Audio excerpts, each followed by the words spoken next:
If the conceptual self is made up of memories, and memories are thoughts, what is taken to be self is but thoughts relating to a form that appears in the awareness we actually are.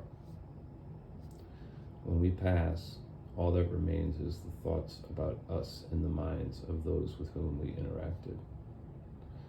When aggregated, what's the shape of that conceptual self that dwells in the minds of others?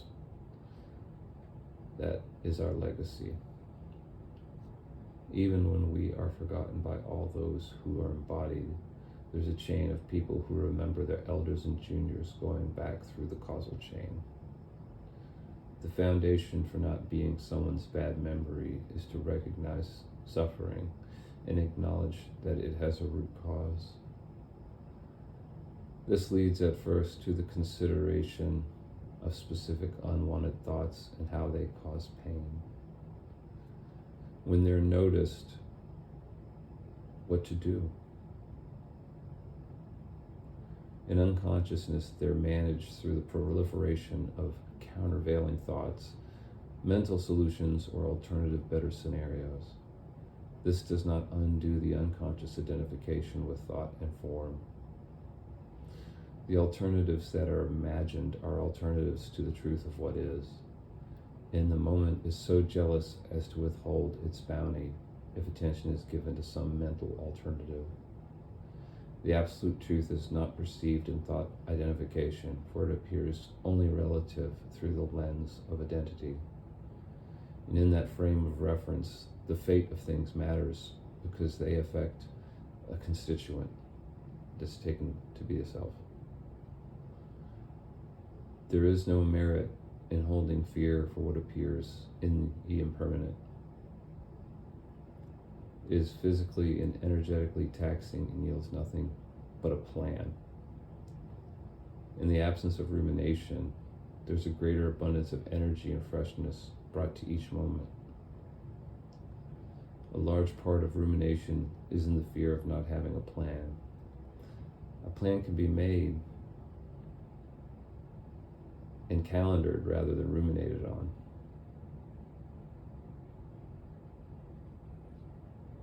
The Dhamma says that it's birth that causes death. Everything that appears is impermanent, and it all is derived from the first cause. What appears is the expression of the causal chain, all of it, subtle and gross. It unfolded so as to become aware of itself through a form. Suffering is in the belief of ownership and being one to own some portion of what appears in the awareness we are. These types of observations arise when alignment with the present becomes palpable in the energy body. These pointings describe how that inner arrangement is arrived at and what it does to how reality is perceived.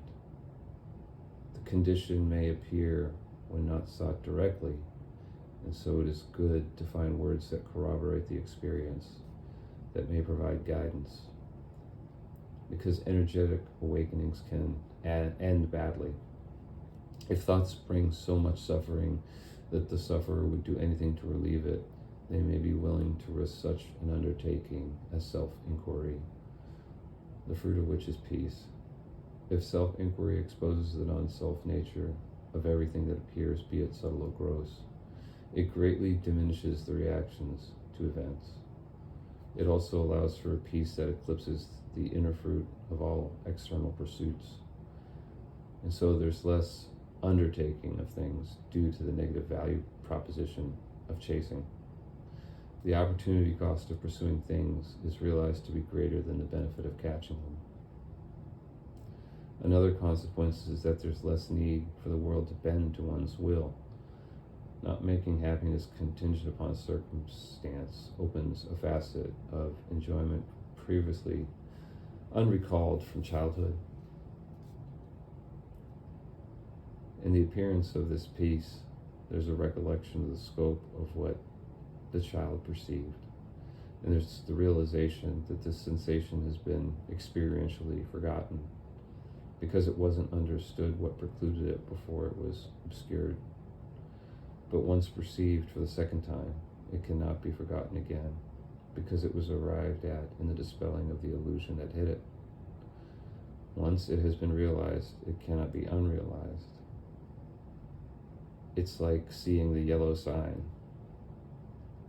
in the cosmic horror genre.